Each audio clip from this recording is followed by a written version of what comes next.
¡Ey! ¡Ey! Bienvenidos a Caipiriñas, Mentiras y Cintas de Vídeo, el espacio multimedia que tiene palmeras y que tiene cómics y que tiene de todo. Hace calor, es verano. En España hace calor, por lo menos. No sé en el resto del mundo. ¿Os gustan las palmeras? Grand Theft Auto. A mí el Vice City me gustaba, A mí el Vice City me gustaba. En fin, hoy hemos venido a hablar. Hoy hemos venido a ponernos serios. Hoy no hemos venido a Cheap Talk. No. Hoy hemos venido a Expensive Talk. Vamos a hablar de cómics infravalorados de los años 80 de Marvel. Aquí en el canal, en este canal, al cual si no estáis suscritos os digo que os suscribáis ya mismo, porque a ver, yo que sé, alégrame el día un poco, ¿no? Que es gratis. Habíamos hablado últimamente, porque estoy haciendo una serie, sobre esta colección, Escuadrón Supremo. Esta portada, me sigue doliendo en el alma cada vez que la veo, porque es que es muy mala, tío. Bueno, el tema está en que esta colección se publica en Estados Unidos, me parece que en 85 habíamos dicho, ¿no? 85, Marvel, sí. Y es un cómic que, digamos que es bastante de culto, bastante ahí, típico cómic del cual no se suele hablar demasiado, pero es muy reflejo de ese cómic ahí más reflexivo, más humanista, más crítico, que habla de política, que habla de consecuencias y tal, que se estiró tanto en los 80, ¿no? En los 80, bueno, Miracle Man, por ejemplo, Watchmen, La Broma Asesina, El Regreso del Señor de la Noche, había cómics, había como una aura ahí, como muy oscura, muy ominosa, de reflexionar sobre los cómics, ¿no?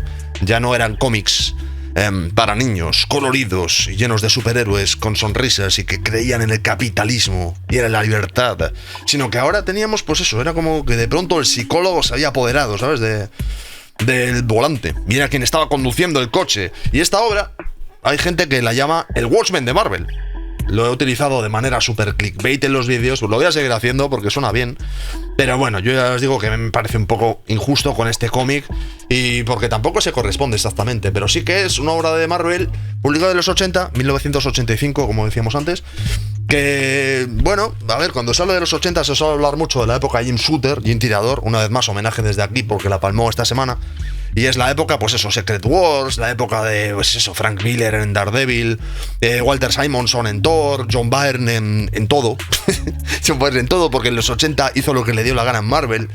El lanzamiento del nuevo universo, que fue un fracaso, yo que sé, los 80, Marvel, pues eso, hubo una época muy comercial y a veces muy colorida, ¿no? Que es un poco lo que más ha trascendido en la historia y tal. Y este tipo de obras, pues como que quedan un poco en un segundo plano. Y yo diría que esta que vamos a ver, esta es en realidad de lo que vamos a estar hablando hoy. Nick Furia, lo voy a poner todo lo grande que pueda. Nick Furia contra S.H.I.E.L.D. Esta para mí juega exactamente en la misma división que Escuadrón Supremo. O sea, son obras que encajan bastante bien dentro de ese contexto ochentero, de hacer historias ahí ambiciosas, historias complicadas, historias ahí con mucho punto de reflexión sobre los personajes y los héroes y tal. Y que son obras, pues, de las cuales, a ver, los aficionados hablan de vez en cuando, porque son obras bien consideradas, pero bueno, que no son las primeras. Te dicen Marvel 80s y no dices estas dos, salvo que seas un auténtico freak, cosa que puede pasar, como yo, como este que se está señalando a sí mismo. Mirad, esto es un corazón para vosotros, amigos, un corazón freak. Vale, apartamos el Escuadrón Supremo y nos vamos a poner a hablar de esta colección. ¿Qué decir? Lo primero, esto es un tomo retapado, amigos.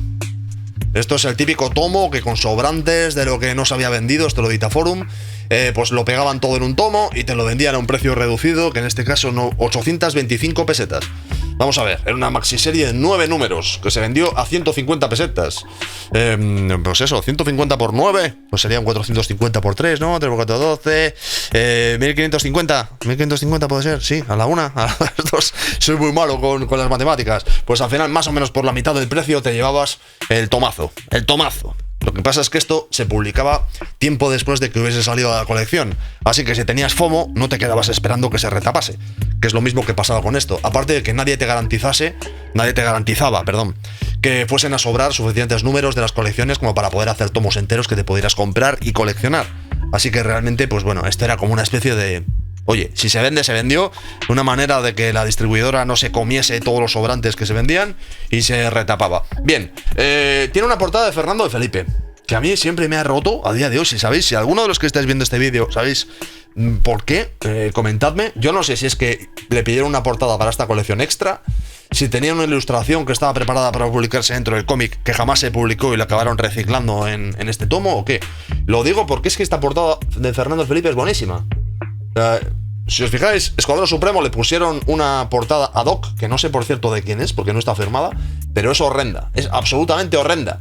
O sea, tiene escaso trabajo y escasa calidad. Pero la portada esta es que es mucho tema. De hecho, es que te imaginas un cómic entero de Fernando de Felipe, de este personaje dibujado así, y dices, fuck, esto seguramente funcionaría, ¿sabes? Vale, las portadas interiores. Carlos Pacheco. Aquí en Forum, aquí en España, tomaron la decisión, porque sí, de ponerle portadas de Carlos Pacheco a esta colección, que en Estados Unidos se publica en 1988 y aquí en España se publica creo que en el 89. Vamos a mirarlo por si acaso. 1989, Planeta Agostini, efectivamente. Son los años 80, amigos. Y aquí en España una colección que originalmente se publicó en 6 números, aquí en España la publicaron en 9. Sospecho que originalmente eran 6 cuadernillos de 48 páginas que convirtieron en 9 de 32 o en 9 de 24, o algo así, porque es que si no, no tiene mucho más sentido. ¿Por qué lo hicieron? No tengo ni idea, no lo sé. Lo que sí que sé es que las portadas originales que tenía esta colección en Estados Unidos, no sé si saldrá, voy a buscar alguna para enseñaros, eran... O sea, se te caía la mandíbula al suelo. O sea, y representaban perfectamente cuál era el tono de esta colección. Mirad qué portada. Bill Sienkiewicz en la época de Electra Asesina, a tope, portadas pintadas con un flow ahí cinematográfico espectacular.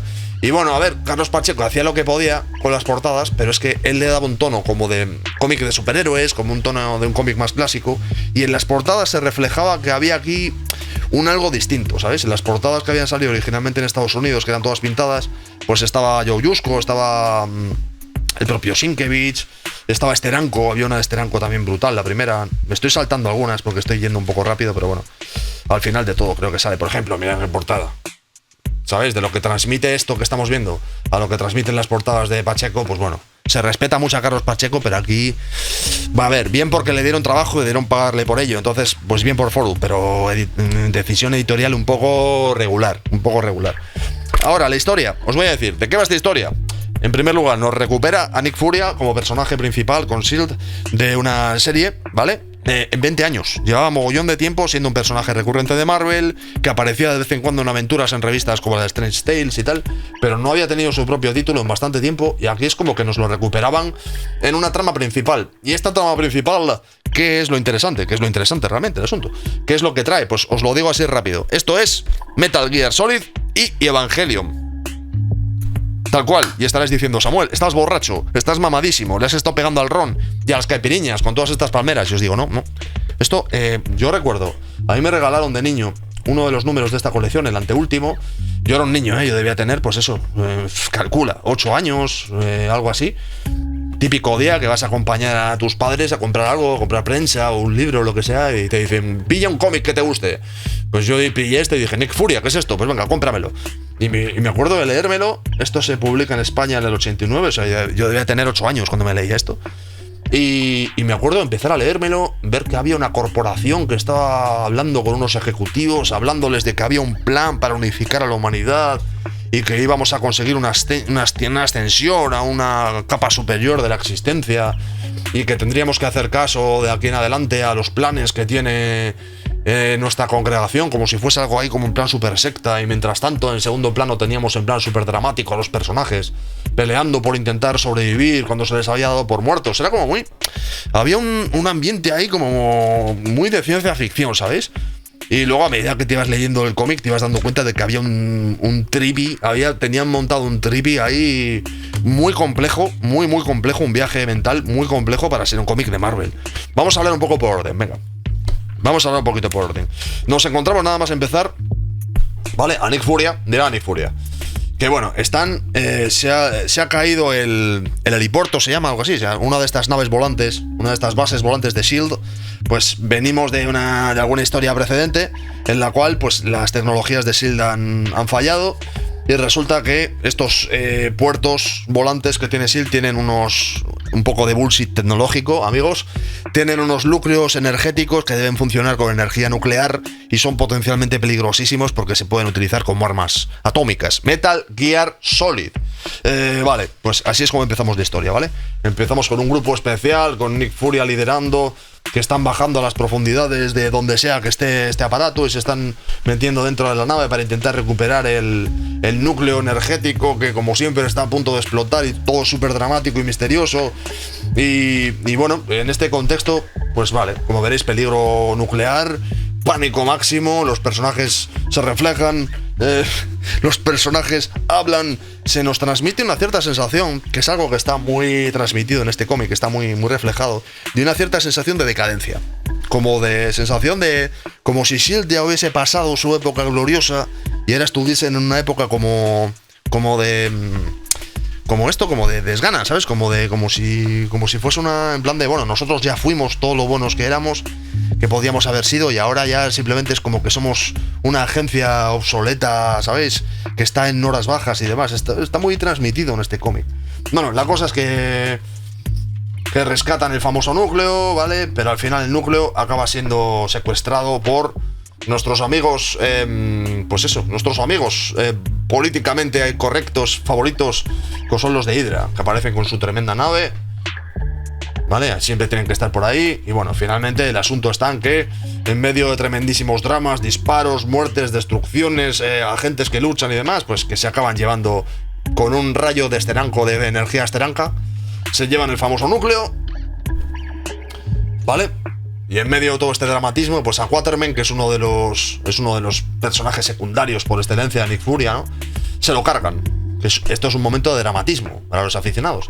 Vale, en medio de todo esto, pues continuamos con la colección. De hecho, continuamos con la colección. Se sigue ahí sospechando que la cosa está yendo mal. Nick Furia está tremendamente mosqueado porque empieza a darse cuenta de que pasan cosas dentro de su propia asociación. Y en medio de todo esto, al final, bueno, como veréis, todo es súper tecnológico y ochentero. Mirad qué cantidad de texto, Esto os lo digo porque este es un cómic que no es un cómic de lectura rápida, de acción, de humor ahí fácil, no, este es un cómic en el cual tienes que leerte las cosas al detalle, porque si no te pierdes. Por eso considero que es un cómic tan interesante.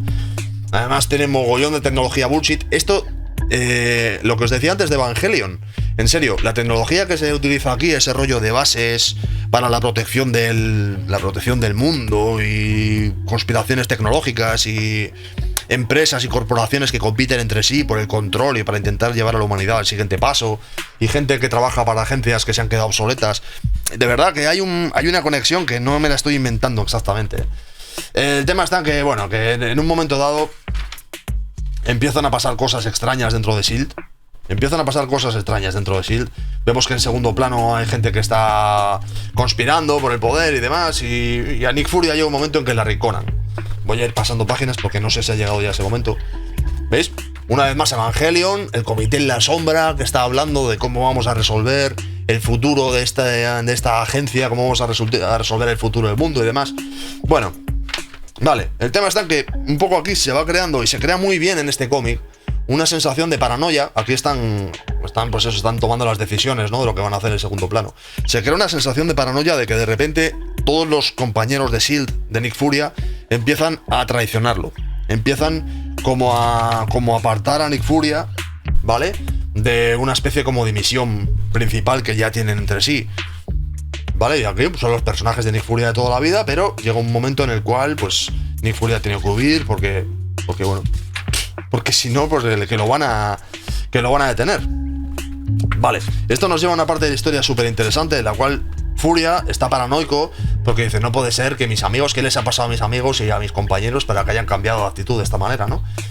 Y Furia acaba refugiándose entre los vagabundos, como debe ser en los años 80, acaba refugiándose en las calles, entre los vagabundos, escapando de los punkies, que eran los que salían en los videojuegos de los años 80, que intentaban atracarte y pegarte, y utilizando pues algunas instalaciones que quedaban de S.H.I.E.L.D. o instalaciones que había tenido él. Mirad qué guapos los dibujos, en zonas subterráneas de la ciudad. Esto conectaba mucho con Daredevil. En Daredevil, ¿os acordáis de que en la época de Frank Miller se inventa una especie como de mundo subterráneo? Hay un capítulo en particular que va a rescatar a la esposa de Kingpin, que ha perdido la memoria, que está pues eso, se ha quedado traumatizada, y ha sido como capturada por el rey de los vagabundos, o algo así, el rey de las alcantarillas.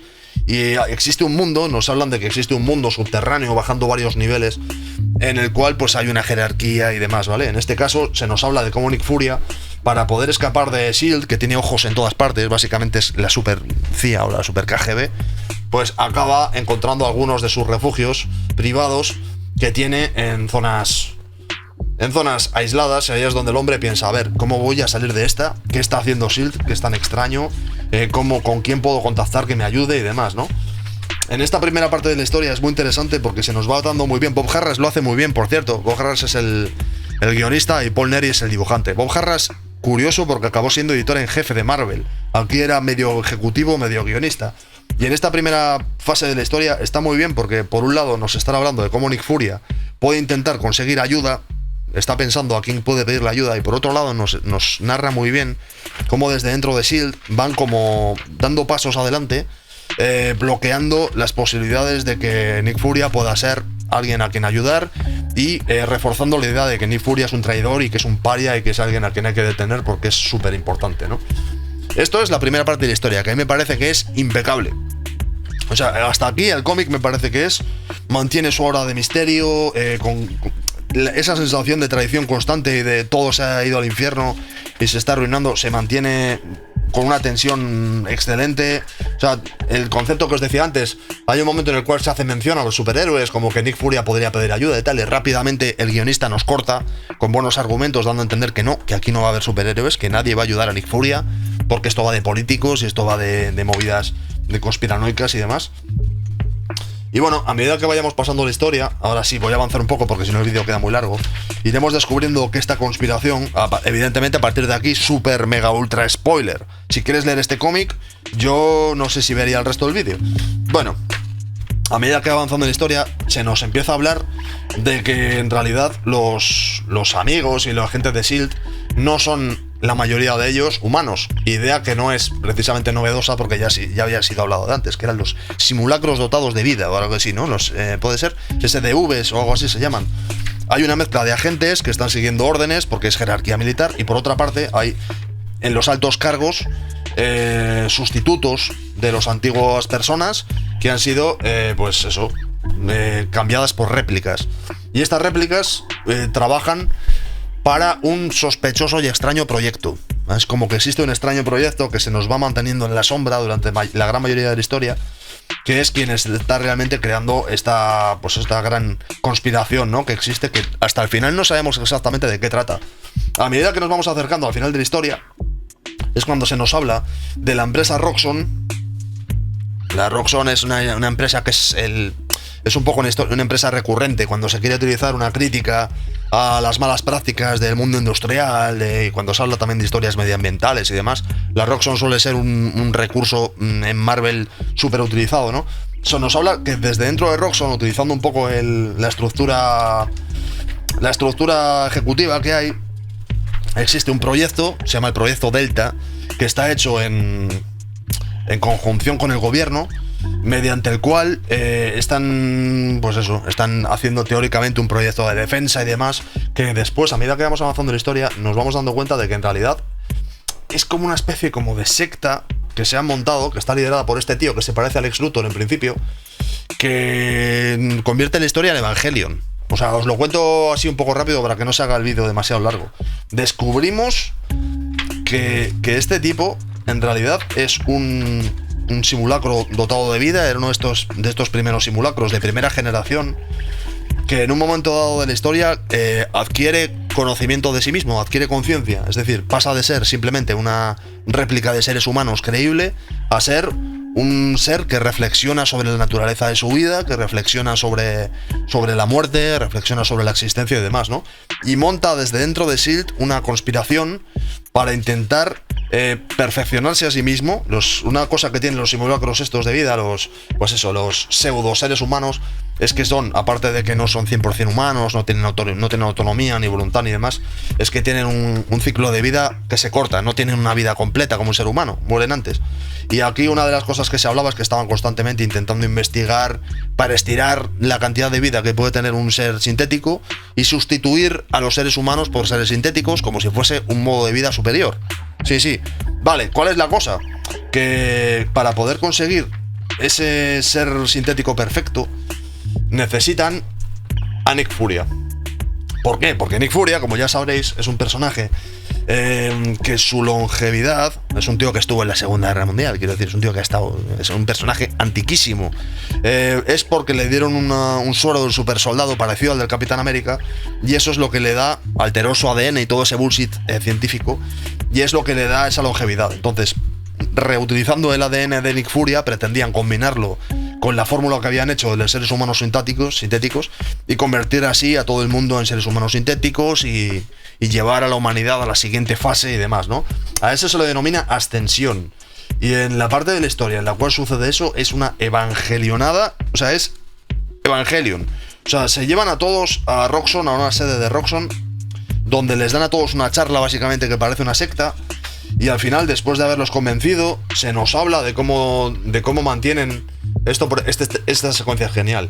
Esta es una chica que la tienen reclusa y esta que estáis viendo aquí es la copia que han realizado de ella.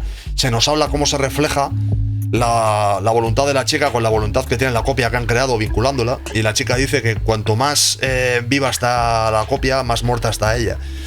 En serio, está bien tratado, de verdad, está bien tratado. Y se nos habla un poco de que esta gente que son los que gestionan a los clones, bueno, no son clones, a los seres sintéticos, pues que son una especie como de secta religiosa extraña, ¿no?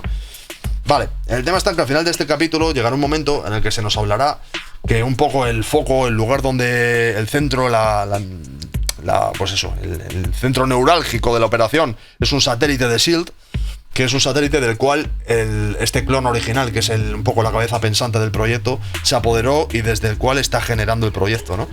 Entonces, al final de la historia, que esto es súper dramático, o sea, súper dramático, porque está todo el tiempo que parece que sí, parece que no, los buenos parece que pueden impedir que suceda, empiezan a suceder cosas desde dentro de la organización, pero al final la historia empuja de una manera muy interesante la historia y acaban absorbiendo a los agentes de S.H.I.E.L.D. y a ejecutivos y a seres humanos y demás, y se los llevan con un rayo tractor, ya sabéis, un poco de bullshit tecnológico, a este satélite para hacer lo que ellos llaman la ascensión, ¿no? Que sería pegar el cambiazo. A partir de aquí es donde la historia se vuelve compleja. Esta portada, lo siento amigos, no. Y bueno, y aquí es donde ya experimentarán con Nick Furia para intentar conseguir la fórmula definitiva y todo este rollo, ¿no? Aquí es donde estéticamente queda la cosa súper rara. O sea, el concepto de la ascensión queda muy bien, porque es como en plan de es como ascender a los cielos, ¿sabes? Es como un poco como el final de Evangelion, en plan de venga, ¿cómo se llama en Evangelion? No era la unificación, era no me acuerdo ahora mismo cómo era. No me acuerdo, era joder, qué rabia me da, porque me he visto Evangelion un par de veces, pero era un poco en ese plan, en plan final que te puedes imaginar con una música clásica súper complicada y se viene el apocalipsis, ahora sí la humanidad llegará a su siguiente nivel y demás. Y mientras tanto, a Nick Furia le tienen. Esto es la peor elección estética. Además me duele porque este cómic es... En serio, es muy interesante este cómic. Joder, me lo he leído 3 veces o así, 3-4 veces en mi vida. Las 3-4 veces que me lo he leído me lo he pasado genial. Pero es que no se les ocurrió nada mejor que poner a Nick Furia con una especie de monokini pseudo crucificado para darnos a entender que es una especie como de Jesus Christ, de esta nueva generación de seres humanos sintéticos, y mediante su ADN él se va a sacrificar por esta nueva... O sea, no está mal tirado, pero es que estéticamente, o sea, lo siento, es desastroso. O sea, es desastroso. O sea, estéticamente es desastroso. Conceptualmente está bien, pero estéticamente desastroso. Bueno, al final al final la historia tiene un punto también bastante interesante, además, porque una vez que consiguen investigar a Nick Furia y consiguen sacar de él un poco esta fórmula, esta parte del ADN que puede hacer que el hombre sintético se convierta en la copia perfecta, el hombre sintético de repente empieza a hacer cosas extrañas, porque empieza a abrirse a lo que sería la empatía, ¿no? Y abrirse a lo que sería una sensibilidad humana y demás, y empieza a tener dudas al respecto del proyecto. O sea, empieza a reflexionar más sobre el significado de lo que es la vida, las contradicciones, o sea, se convierte en Evangelion Metal Gear. Y mirad, hablan, reflexionan, hacen un montón de filosofía, y mientras tanto los buenos encabezan una revolución desde dentro del complejo Delta. Y evidentemente al final, explosiones, destrucción, todo es... En fin, está muy guapo este final, Finalmente, evidentemente, se acabarán liberando, tendrá lugar tremenda lucha entre Nick Furia y el mano final. Se hablará que detrás al final del de la programación que tenía el malo, había diferentes mentes, entre las cuales estaba Strucker y estaba, que ya sabes, este es el nacionalsocialista malísimo en Nick Furia, y Capitán América también enemigo. Bueno, pues eso, como que habrá una conjunción muy interesante de cosas clásicas de la colección con cosas nuevas y ochenteras. Y la verdad es que, bueno, mirad que...